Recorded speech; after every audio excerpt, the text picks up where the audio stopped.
Okay, so one last question for you, and you touched upon it a little bit, but the majority of people that don't want an explant, I'm assuming don't want it because of how they will look, like you said, but then that causes that emotional um, aspect of this, meaning then they don't like how they look, which causes, this emotional challenge. And so, how do you guys help people with this emotional challenge? What advice do you give to those that have had an explant that are dealing with this emotionally?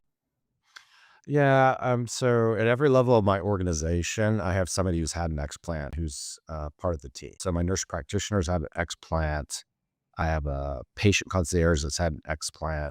We have my detox practitioner that's had an explant. So at each level of the organization, there's someone to talk with specifically about that. Because obviously, as a surgeon, I can't relate specifically to what's going on.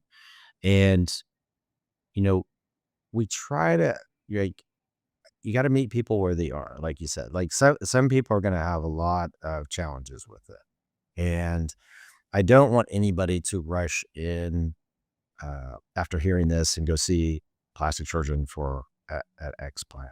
There are a lot of steps to take to get yourself in both like the right mindset. I would say where that's not going to be the main problem, which is what you're talking about is you have to get all the work done and feel comfortable with, yeah, it's going to be a big body change. It's going to go back to, potentially something they didn't really like beforehand.